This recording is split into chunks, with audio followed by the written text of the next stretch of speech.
ಹಾ, ಸರ್ವರಿಗೂ ನಮಸ್ಕಾರ.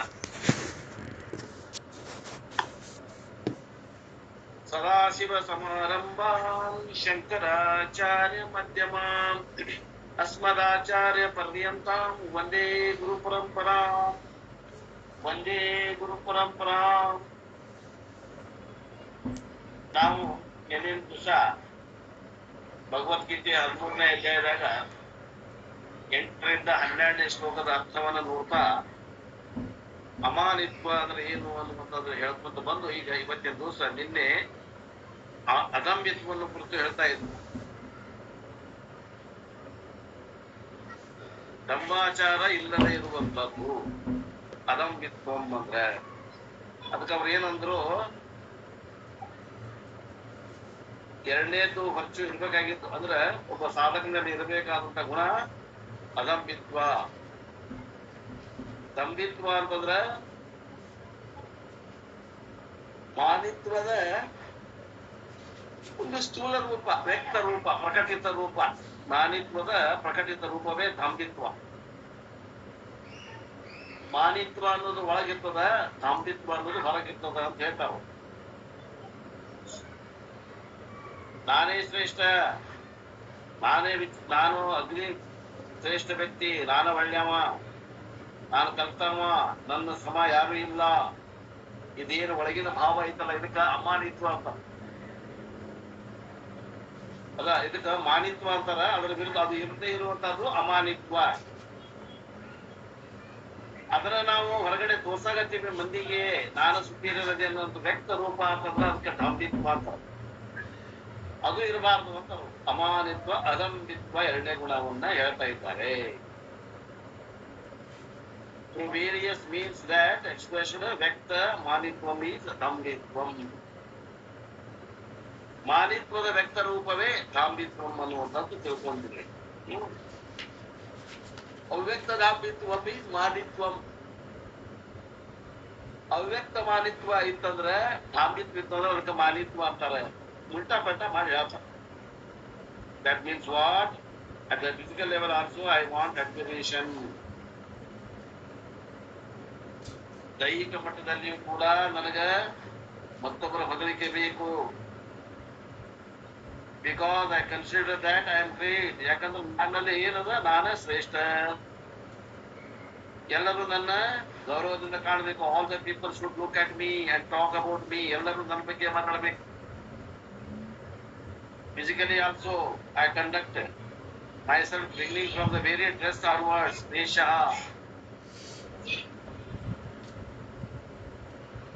ನನ್ನ ವೇಷ ಭೂಷಣ, ನನ್ನ ಬಗ್ಗೆ ಜನ ಮಾತಾಡಬೇಕು. ಧಾಂಬಿಕತ್ವ.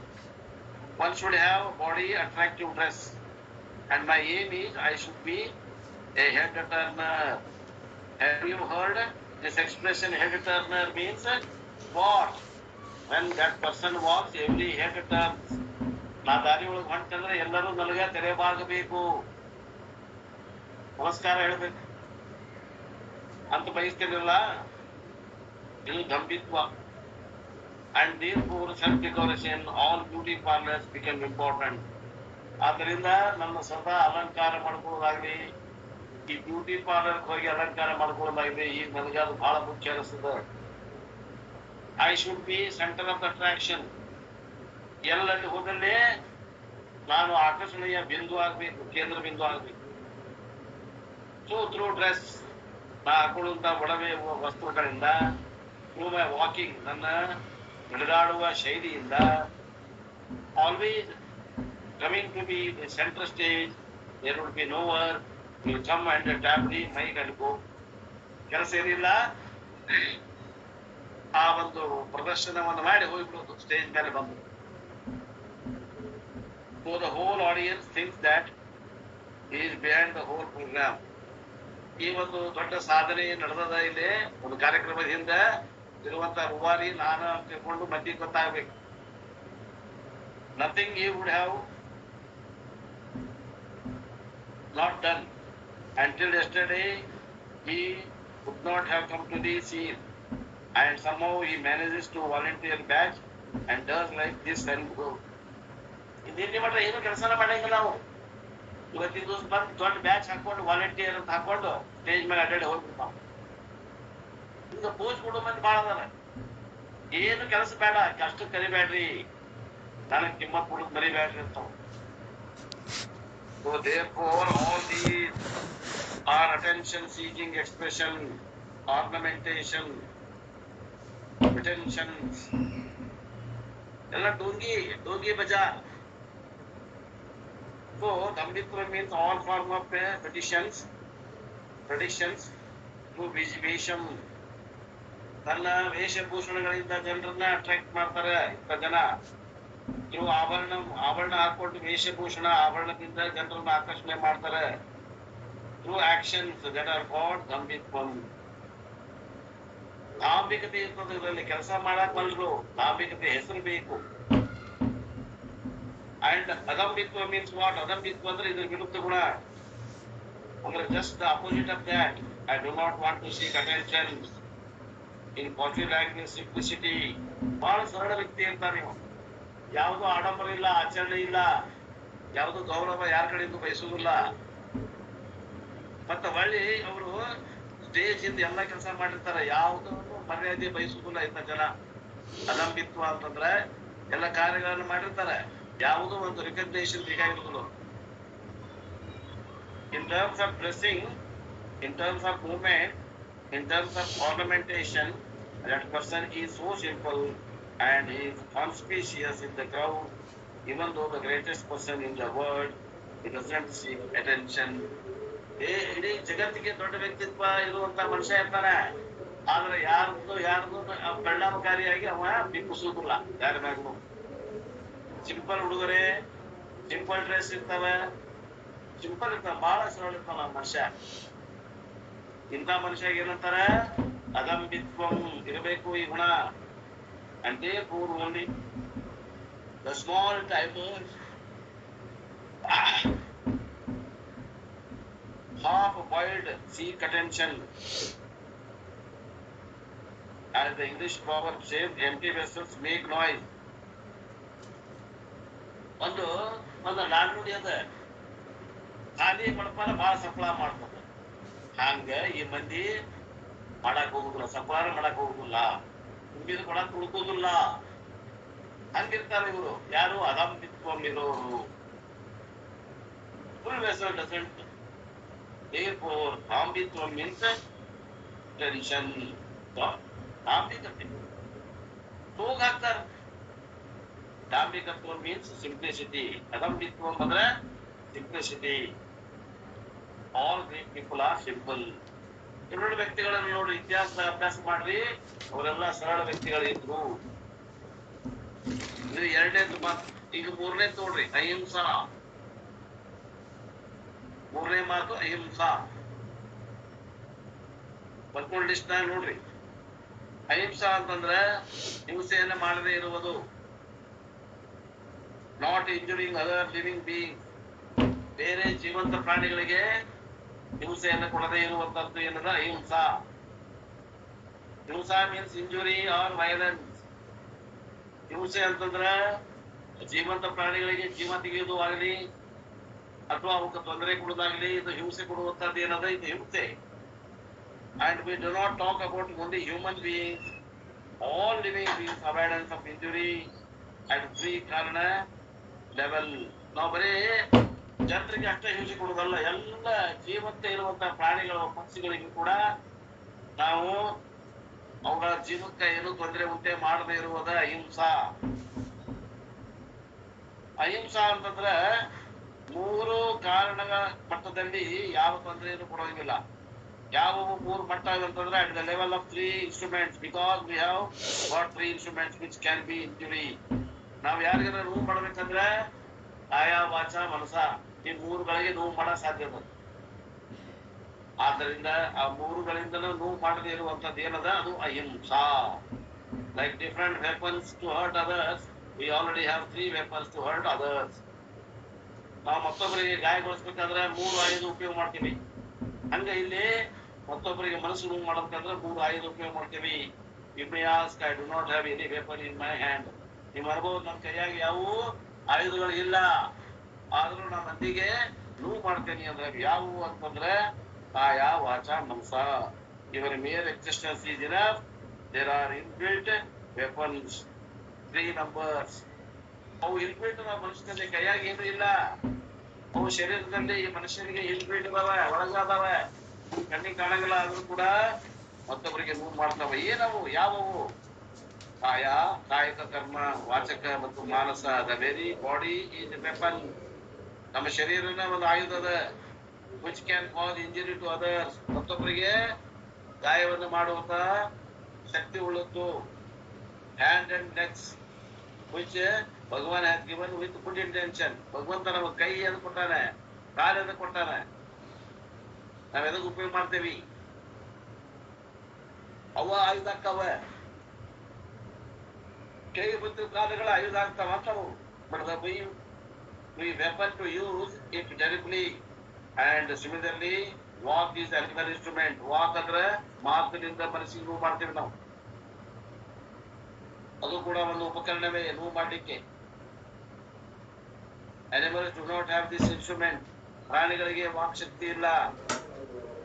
ಆದ್ದರಿಂದ ಅನಿಮಲ್ಸ್ ಕೆನಾಟ್ ವರ್ಬಲಿ ಇಂಜೂರ್. ಆದ್ದರಿಂದ ಮಾತಿನಿಂದ ಯಾವ ಪ್ರಾಣಿಗಳು ಯಾರು ನೋವು ಮಾಡಕ್ ಬರುವುದಿಲ್ಲ ಪ್ರಾಣಿಗಳಿಗೆ. Human beings are unique ones who have the most wonderful instrument. ಮನುಷ್ಯರಿಗೆ ಮಾತ್ರ ಏನಂದ್ರೆ ವಾಗೇಂದ್ರಿಯ ಕೆಲಸ ಮಾಡ್ತದೆ. ಮಾತಿನಿಂದ ಕೂಡ ನೋವು ಮಾಡಬಹುದು.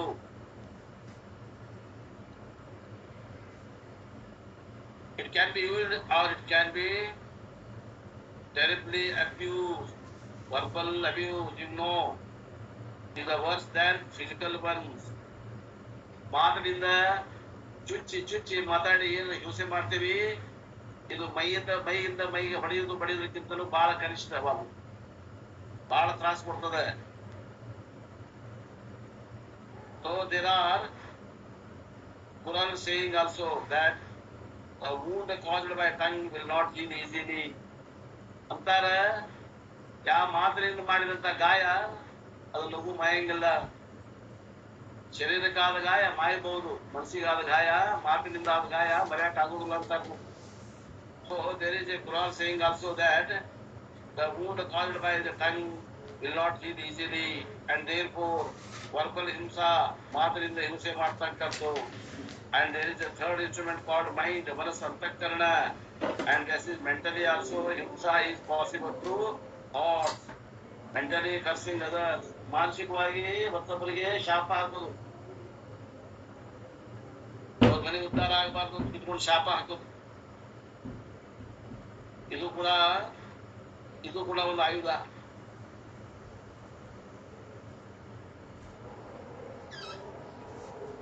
ಸೊ ಮೆಂಟಲಿ ಕರ್ಸಿಂಗ್ ಅದರ್ಸ್, ಮಾನಸಿಕವಾಗಿ ಮತ್ತೊಬ್ಬರಿಗೆ ಬೈಯುವುದು ಕೂಡ ಏನದ, ಇದು ಒಂದು ಆಯುಧ.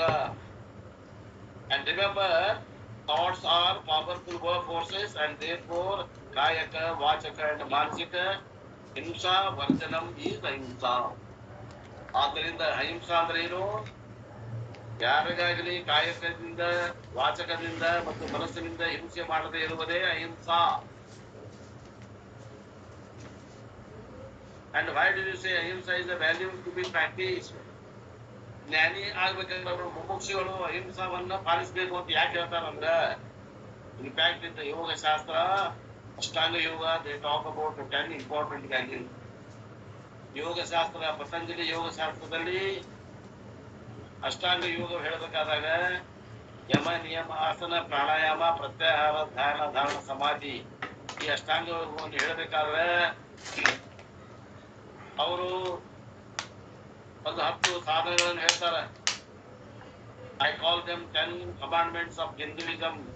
ಆ 10 ಸಾಧನೆಗಳಿಗೆ ನಾವು ಹಿಂದುತ್ವದ ಆಜ್ಞೆಗಳು, ಕಮಾಂಡ್ಮೆಂಟ್ಸ್ ಅಂತ ತಿಳ್ಕೋಬೇಕು. In the form of yama and niyama group we have seen in the 6th chapter of Bhagavad Gita. In the 10 commandments of Hinduism, the first commandment is ahimsa. ಆ 10 ಆಜ್ಞೆಗಳನ್ನು ಹೇಳ್ಯಾರ ಶಾಸ್ತ್ರದಲ್ಲಿ. ಅದರಲ್ಲಿ ಒಂದನೇದು ಯಾವುದು ಅಂದ್ರೆ ಅಹಿಂಸಾ, ಎರಡನೇದು ಸತ್ಯವನ್ನೇ ಹೇಳುವುದು, ಮೂರನೇದು ಅಸ್ತೇಯಂ, ಕಳುವು ಮಾಡದೇ ಇರುವುದು, 4ನೇದು ಬ್ರಹ್ಮಚಾರ್ಯ ವೃತ, 5ನೇದು ಅಪರಿಗ್ರಹ, ಆರನೇದು ಶೌಚ, ಏಳನೇದು ಸಂತೋಷ, ಎಂಟನೇದು ತಪ, ಒಂಬತ್ತನೇದು ಸ್ವಾಧ್ಯಾಯ, ಹತ್ತನೇದು Ishwara ಪ್ರಣಿಧಾನಂ.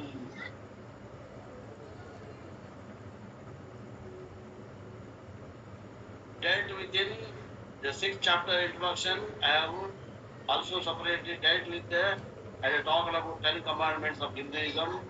Ahimsa is supposed to be the Maha-Bhutam. ಅಹಿಂಸಾಕ್ಕೆ ದೊಡ್ಡ ವೃತ್ತ ಅಂತ ತಿಳಿದಾರೆ.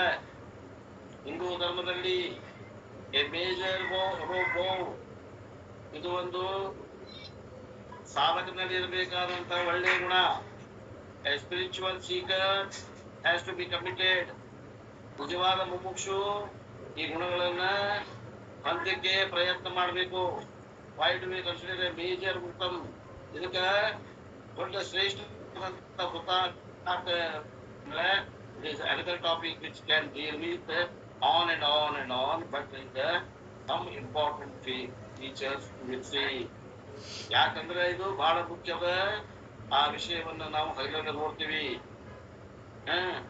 The first significance is very simple. ಇದರ ಮೊದಲ ಲಕ್ಷಣ ಏನಂದ್ರೆ ಬಹಳ ಸರಳ ಅದ. I should not do what I do not expect others to do me.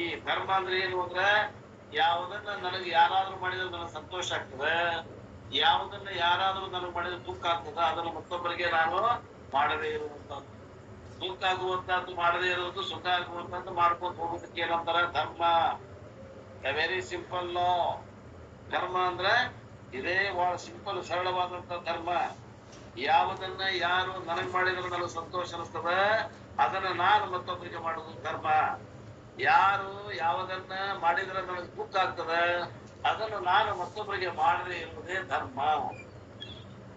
I don't want any living being to injure me. ನನಗೆ ಯಾವ ಜೀವಂತ ಮನುಷ್ಯರಾಗಲಿ ಪ್ರಾಣಿಗಳಿಂದಾಗಲಿ ನನಗೆ ಅನಾಹುತ ಆಗಬಾರದು ಅಂತ ಬಯಸ್ತೇನೆ. ಹಂಗಾದ್ರೆ ಯಾವ ಜೀವಿಗೂ ಕೂಡ ಯಾವ ಪ್ರಾಣಿಗೂ ಅನಾಹುತ ಆಗದಂಗೆ ನೋಡ್ಕೊಂಡಿದ್ರೆ ಅದು ನನಗೆ ಧರ್ಮ ಅನಿಸ್ಕೊಳ್ತದೆ. ಇವನ್ ಮಾಸ್ಕಿಟೋ ಸೊಳ್ಳೆ ಕೂಡ ಅದ್ರಾಗ ಬಂತಾರ. If I do not want others to hurt me, it becomes a universal law and it is an instinctive expectation.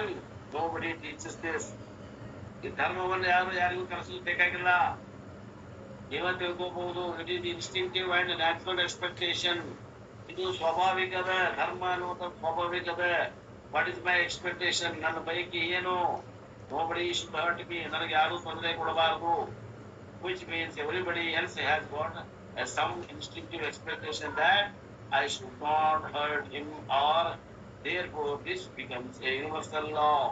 ಇದು ಸಾಮಾನ್ಯವಾಗಿ ವಿಶ್ವ ನಿಯಮ ಅನಿಸ್ಕೊಳ್ತದೆ. ಯಾರು ಏನನ್ನ ಮಾಡಿದ್ರೆ ನನಗೆ ದುಃಖ ಆಗ್ತೈತಿ ಅದನ್ನು ನಾ ಮಾಡದೇ ಇರುವಂತೆ ಧರ್ಮ. ಯಾರು ನನಗೆ ಏನ್ ಮಾಡಿದ್ರೆ ನನಗೆ ಸಂತೋಷ ಅನಿಸ್ತದೋ ಅದನ್ನು ನಾ ಮತ್ತೊಬ್ಬರಿಗೆ ಮಾಡುವುದು ಧರ್ಮ. And whatever, therefore, only when I follow a universal law, and then Swamiji says, only when I do not disturb against universal law, I can have peace of mind. ಜನರಿಗೆ ಸಂತೋಷದಿಂದ ಇರ್ಲಿಕ್ಕೆ ನಾನು ಇರುವಂತ ಸ್ವಭಾವದಲ್ಲಾಗಬೇಕು. ಅವಾಗ ನನಗೆ ಮನಸ್ಸಿಗೆ ಸಮಾಧಾನ ಸಿಗ್ತದೆ. And time I am violating the universal law called dharma, I am hurting myself.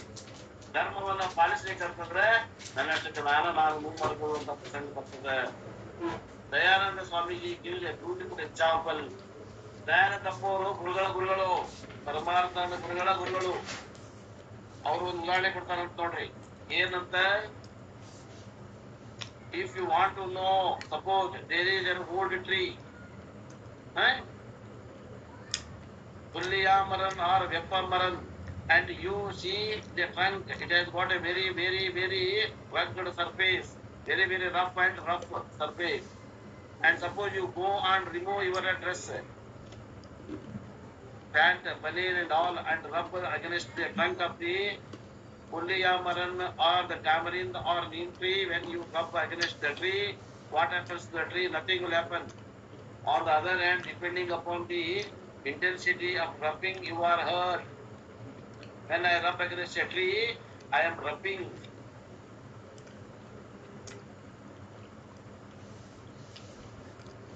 I am rubbing myself, I am hurt, injuring myself. Dharma, the universal law is like Pulliyamaram, anytime I rub against universal law or violate a universal law, nothing happens to the tree, nothing happens to the law, I am hurting myself.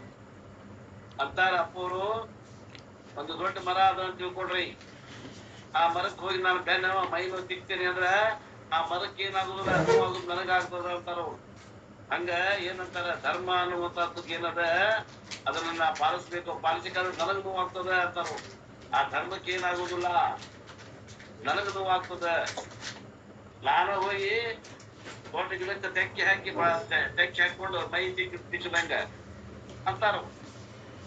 ಆದ್ದರಿಂದ ಧರ್ಮ ನಮ್ಮ ರಕ್ಷಣೆ ಮಾಡ್ತೈತಿ ಅಂದ್ರೆ ಹೆಂಗ ಅಂತಂದ್ರೆ ಅದನ್ನ ನಾವು ರಕ್ಷಣೆ ಮಾಡೋದ್ರಿಂದ ಅದು ನಮ್ಮ ರಕ್ಷಣೆ ಮಾಡ್ತದೆ.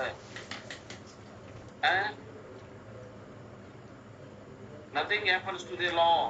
I am hurting myself and therefore ahimsa is following the universal law. This is one significant. ಅಹಿಂಸಾ ಅಂತಂದ್ರೆ ಈ ನಿಯಮವನ್ನು ಪಾಲಿಸೋದ್ರಿಂದ ನಾನು ಮತ್ತೊಬ್ಬರಿಗೆ ಸುಖ ಮಾಡ್ತೀನಿ, ಅದರಿಂದ ನನಗೂ ಸುಖ ಆಗ್ತದೆ. ಇದೇ ಧರ್ಮ. ನನಗೆ ಯಾರು ಹಿಂಸೆ ಮಾಡಬಾರ್ದಂದ್ರೆ ನಾನು ಯಾರಿಗೂ ಹಿಂಸೆ ಮಾಡ್ದಂಗೆ ಇರ್ಬೇಕು. Secondly, the whole world is a bank ಅಂತಾರ. ಎರಡನೇ ಮಾತು, ಜಗತ್ತು ಅನ್ನುವಂಥದ್ದು ಒಂದು ಬ್ಯಾಂಕ್ ಇದ್ದ ಹಾಗೆ. Whatever I am contributing to the world remains in the world as a deposit. ನಾ ಏನ್ ಬ್ಯಾಂಕ್ನಾಗ ಹಾಕ್ತೀನಿ ಅದರಲ್ಲಿ ಬ್ಯಾಂಕಿನ ಹೆಂಗ್ ಜಮಾ ಇರ್ತದೆ, ಹಂಗ ಈ ಜಗತ್ತನ್ನುವಂತ ಬ್ಯಾಂಕಿಗೆ ನಾನು ಏನ್ ಹಾಕ್ತೇನೆ ಅದು ಅಲ್ಲೇ ಉಳಿತದೆ. And whatever I have deposited now, that alone I can take later. ಈಗ ನೀನ್ ನಾ ಬ್ಯಾಂಕ್ ನಲ್ಲಿ ಡಿಪಾಸಿಟ್ ಮಾಡಿರ್ತೇನೆ, ಮುಂದೆ ಅದನ್ನ ನಂಗೆ ತಕೊಳಕ್ ಬರ್ತದ ಕಷ್ಟ ಕಾಲದಲ್ಲಿ. What I deposit that alone I can withdraw. ನಾ ಏನ್ ಇಟ್ಟಿರ್ತೇನೆ ಅದನ್ನ ನಾ ತಕೊಳಕ್ ಬರ್ತದ. If I am going to contribute himsa, I am depositing himsa in the world, which means in future from the world what I can draw is only himsa. ನಾನು ಆ bank ನಾಗ ಹಿಂಸಾನ ಇಟ್ಟೆ ಅಂತಂದ್ರೆ ಇವತ್ತ ನಾಳೆ ಆ ಬ್ಯಾಂಕ್ ನ ತಕೊಳಕ್ ಹೋದಾಗ ನನಗೆ ಹಿಂಸಾನ ಸಿಗ್ತದೆ, ಅಹಿಂಸಾ ಸಿಗುವುದಿಲ್ಲ. ಅಹಿಂಸಾ ಡಿಪಾಸಿಟ್ ಮಾಡಿದ್ರೆ ನನಗೆ ಬೇಕಾದಾಗ ಅಹಿಂಸಾನ ನಾನು ತಕ್ಕೋಬಹುದು. ಬ್ಯಾಂಕ್ ನ ಹಾಕೊಳ್ತಿದ್ದ ಅಂತಾರ, I get from the world what I have give to the world. ನಾ ಜಗತ್ತಿಗೆ ಏನ್ ಕೊಡ್ತೇನೋ ಅದ ನಾ ಪಡಿಬೇಕಾಗ್ತದೆ. ನಾ ಜಗತ್ತಿಗೆ ಅಹಿಂಸಾ ಕೊಟ್ಟಿ ನನಗೆ ಅಹಿಂಸಾ ಸಿಗ್ತದೆ. ನಾನು ಹಿಂಸಾ ಕೊಟ್ಟಿ ಜಗತ್ ನನಗೆ ಹಿಂಸೆಯನ್ನು ಕೊಡ್ತದೆ. If I give compassion to that I get that. ನಾನು ಒಂದು ದಯಾ ವಿನಯ ಕೊಟ್ಟೆ ಜಗತ್ತಿಗೆ, ನನಗೆ ವಿನಯ ಸಿಗ್ತದೆ. If I give you call sharing love, ನಾನು ಜಗತ್ತಿಗೆ ಪ್ರೀತಿ ಕೊಟ್ಟೆ, ನನಗೆ ಒಳ್ಳೆ ಪ್ರೀತಿ ಸಿಗ್ತದೆ. I get that. If I am giving himsa I get back himsa. ಹಿಂಸಾ ಕೊಡ್ತಿದ್ರೆ ನಾನು ಹಿಂಸಿಸಲ್ಪಡ್ತೇನೆ ಒಂದು ದಿವಸ. And therefore, if I do not want to be injured by the world, ಜಗತ್ತಿನಿಂದ ಯಾರೊಬ್ಬರಿಂದ ನನಗೆ ನೋವು ಆಗಬಾರ್ದು ಅಂದ್ರೆ ಜಗತ್ತಿನಲ್ಲಿ ಯಾವ ಪ್ರಾಣಿಗೂ ನಾನು ಉಂಟು ಮಾಡಬಾರದು. ಕಾಯ ವಾಚ ಮನಸ. I have to deposit what punya ahimsa. ಆದ್ರಿಂದ ನನ್ನ ಖಾತೆಯೊಳಗೆ ಬ್ಯಾಂಕ್ನೊಳಗೆ ನಾನು ಅಹಿಂಸಾವನ್ನು ಜಮಾ ಮಾಡಬೇಕು. Because I get what I give. ನಾ ಏನು ಪಡಿತೇನೋ ಅದನ್ನು ನಾ ಪಡಿತೀನಿ. I reap what I sow. ನಾ ಏನು ಬಿತ್ತೇನೆ ಅಂತ ಬೆಳಿತೀನಿ. Not even what I saw. In English there is a saying, if you sow a wind, you reap the whirlwind. So it gets multiplied and comes. ನೋಡ್ರಿ, ನಾವ್ ಏನ್ ಬಿತ್ತೀವಿ ಅದ 10 ಪಟ್ಟಾಗಿ ನಮಗೆ ಫಲ ಬರ್ತದೆ. ನಾವು ಒಳ್ಳೆಯದನ್ನ ಬಿತ್ತಿದ್ವಿ ಅದು ಒಳ್ಳೆಯದ 10 ಪಟ್ಟು ಫಲ ಬರ್ತದೆ. ನಾವು ಕೆಟ್ಟದನ್ನ ಬಿತ್ತಿದ್ವಿ ಅದ 10 ಪಟ್ಟಾಗಿ ಫಲ ಬರ್ತದೆ. Therefore ahimsa becomes important for my own future good. ನನಗೆ ಒಳ್ಳೇದಾಗಬೇಕಂದ್ರೆ ನಾನು ಅಹಿಂಸೆಯನ್ನ ಪ್ರಾಕ್ಟೀಸ್ ಮಾಡಬೇಕು ಅಂತ. ಬಂದ್ರೆ ದುಡ್ಡಣ್ಣರು ಯಾರೊಬ್ರು ಓದ್ತಿರೇನು?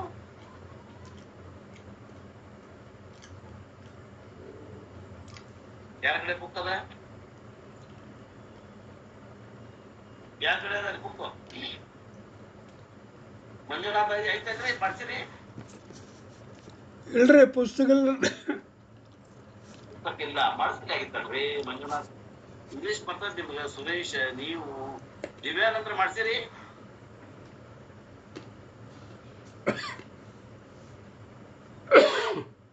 ದುಂಡಣ್ಣ ಏನಾಗಿಲ್ಲ ತೋರಿ, ದುಂಡಣ್ಣ ಗುರುಗಳು ಇಲ್ರಿ, ದುಂಡಪ್ಪ ಗುರುಗಳು. ಹ್ಮ್.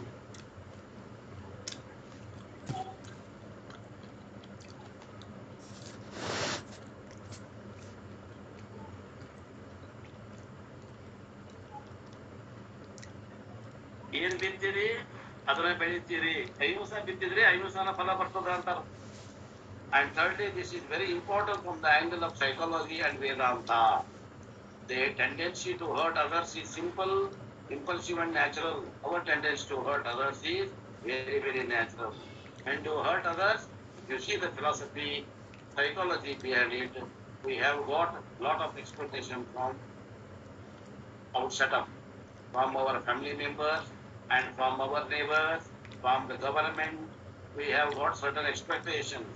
And if these expectations, otherwise called Raga Dvesha, they are fulfilled very well, I am comfortable and happy with the setup. And most of the time, our expectations are not fulfilled because the other people behave not according to what I expect. Other people behave according to their own free will. Unfortunately, they have a free will. If Bhagavan has given a free will only to me and not to others, then it would have been fine. But unfortunately, they have, and therefore, most of the time, my expectations are not fulfilled. And the more grown up I am, the more number of expectations are there, and they become even finer and finer and finer. Finer means what? I say I want color. This is the green also. This green and that green. If that expectation is there, is not fulfilled, I get into rage. ಅಂದ್ರೆ ಏನಾಗ್ತದ ಅಂದ್ರೆ ನಮ್ಮ ಬಯಕೆ ಹೆಚ್ಚಿಗೆ ಆದಾಗ ನಾವು ಬಹಳ ನಿರಾಶೆ ಆಗ್ತೇವಿ. ಯಾಕಂದ್ರೆ ಅವು ನಮಗೂ ಸಿಗುದಿಲ್ಲ. ಯಾವಾಗ ಸಿಗಲಿಲ್ಲ ಅಂದ್ರೆ ನಮ್ಗೆ ನಿರಾಶೆ ಆಗ್ತೇವಿ. ಸಿಕ್ತಂದ್ರೆ ಸಿಗಾಕತ್ತಂದ್ರೆ ನಾವು ಬಹಳ ಬಯಸ್ಕೊಂತ ಹೋಗ್ತೀವಿ ಜೀವನದಾಗ. When the expectations are not fulfilled, ಯಾವಾಗ ನಾವು ಬಯಸಿದ್ದನ್ನ ಸಿಗಲಿಲ್ಲೋ, the natural consequence is that I am hurt. ಸಾಮಾನ್ಯವಾಗಿ ನಮ್ಮ ಮನಸ್ಸಿಗೆ ನೋವಾಗ್ತದೆ. Not fulfillment of expectation is bound to hurt me. ನಾ ಬಯಸಿದ್ದನ್ನ ಸಿಗ್ಲಿಲ್ಲಪ್ಪ, ನಾ ಮಾಡಿದೆ ಜನರಿಗೆ, ನನಗೆ ಜನ ಮಾಡಲಿಲ್ಲ. ನಾ ಒಳ್ಳೇದ್ ಮಾಡಿದೆ ಮಂದಿಗೆ, ಅವ್ರು ನನಗೆ ಒಳ್ಳೇದ್ ಮಾಡ್ಬೇಕಾಗಿತ್ತಲ್ಲ, ಮಾಡ್ಲಿಲ್ಲ ಅಂದ್ರೆ ನನಗೆ ನೋವಾಗ್ತದೆ ಅಂತಾರೆ. And once I am hurt, the immediate reaction is attacking the object. ಯಾವಾಗ ನಮ್ಮ ಮನಸ್ಸಿಗೆ ನೋವಾಗ್ತದೆ, ಅವಾಗ ಮನಸ್ಸು ಕೆರಳಿ ಅದು ಒಳಗೆ ಎದುರಿಗಿದ್ದವ್ರ ಮೇಲೆ ಅದು ಅಟ್ಯಾಕ್ ಮಾಡ್ತದೆ ಮನಸ್ಸು. Which is the cause of my hurt. The object means a person who did not behave. An object ಅಂದ್ರೆ ಯಾವ ನಾನು ನಡ್ಕೊಳ್ಳಿಲ್ಲ ಅವನ ನನಗೆ ಆಬ್ಜೆಕ್ಟ್ ಹಾಕಾನೆ, ಅವನ್ನೇ ನನಗೆ ಸಿಟ್ಟು ಶೆಡು ಚಲೋ ಆಗ್ತದೆ. ಅದರಿಂದ ಅವನ್ನ ನಾನು ಹಿಡಿದಿರ್ತೇನೆ. So the psychology to ease hurt person hurt others, an injured person injures others. ಯಾರಿಗೆ ಮತ್ತೊಬ್ಬರಿಂದ ಗಾಯ ಆಗಿತ್ತಲ್ಲ ಅವ ಸುಮ್ಮನೆ ಕೊಟ್ಟೋದಿಲ್ಲ, ಅವ ಮತ್ತೊಬ್ಬರಿಗೆ ಗಾಯ ಮಾಡವನ. So the child misbehaved, there is no time here. Immediately giving one, then only we think or we shout. It is so impulsive. ನೋವು ಆಗ್ತಂದ್ರೆ ನಾವು ಒದರ್ತೇವಿ, ಅಳ್ತೇವಿ. ಆದ್ರಿಂದ ಯಾವುದನ್ನ ನಮ್ಗೆ ಯಾರು ಏನ್ ಮಾಡಿದ್ರೆ ನಮ್ಗೆ ಇಷ್ಟ ಆಗ್ತದೆ ಅದನ್ನ ಮುಂದಿಗೆ ಮಾಡ್ಬೇಕು. ಅವರು ಕೂಡ ನಮ್ಗೆ ಒಳ್ಳೆಯದನ್ನ ಬಯಸ್ತೀವಿ. ನಾವು ಒಳ್ಳೆಯವ್ರು ಮಾಡ್ಬೇಕಂದ್ರೆ ನಮ್ಗೆ ನೋವು ಆಗ್ತದೆ. If the natural impulse ಹಿಂಸಾ would not happen, it is possible only under one condition. ಹಿಂಸೆ ಆಗಬಾರದು ಅಂದ್ರೆ ನಾ ಮೊದಲು ಯಾರಿಗೂ ಹಿಂಸೆ ಮಾಡಬೇಕು, ಒಂದೇ ಕಂಡೀಷನ್. ಹಿಂಸಾ is natural when anybody does not behave in my expectation. I am bound to react, and if this is natural reaction should stop, it is possible only under one condition, that you know what is that condition. My mind should become sensitive, and so sensitive that when I hurt somebody else, the sensitive mind should feel the pain of the other persons also. ನಾ ಮನಸ್ಸಿಗೆ ಯಾರಿಗಾರ ನೋವು ಮಾಡಿದ್ರೆ ಆ ಮನಸ್ಸಿಗೆ ಅವ್ನಿಗೆ ನೋವು ಮಾಡಿದ್ರೆ ಅಂತ ನನಗೂ ನೋವು ಆಗ್ಬೇಕು. ಅಷ್ಟು ನಮ್ದು ಸೆನ್ಸಿಟಿವ್ ಆಗ್ಬೇಕು, ಸೂಕ್ಷ್ಮ ಆಗ್ಬೇಕು ನಮ್ಮ ವೃತ್ತಿ ಅಂತ. We have to think very well. ಇದನ್ನ ಬಹಳ ವಿಚಾರ ಮಾಡ್ಬೇಕು ಅಂತಾರೆ Appu. A sensitive person is one who feels not only the pain of oneself, he feels the pain of others also. ಯಾವ ಮನುಷ್ಯ ಬಹಳ ಸೂಕ್ಷ್ಮ ಅದಾನಂದ್ರ ಅವ ತನ್ನ ನೋವು ತನ್ನ ಶರೀರಕ್ಕೆ, ತನ್ನ ಮನಸ್ಸಿಗಾದ ನೋವು ಹೆಂಗ ಗುರುತಿಸ್ತಾನೋ ಹಂಗ ಮತ್ತೊಬ್ಬರ ಶರೀರಕ್ಕಾಗ್ಲಿ ಮತ್ತೊಬ್ಬರ ಮನುಷ್ಯಗಾದ ನೋವನ್ನ ಗುರುತಿಸಬೇಕು. And once I begin to feel the pain of others, what happens? ಯಾವಾಗ ನಾ ಮತ್ತೊಬ್ಬರ ನೋವಿಗೆ ಸ್ಪಂದನೆ ಮಾಡ್ತೀನೋ ಅವಾಗ ಏನಾಗ್ತದೆ? What is the consequence? ಏನು ಪರಿಣಾಮ ಆಗ್ತದಂದ್ರೆ, and in anger I impulse to hurt another person. Not only the other person is hurt, what happens is when the other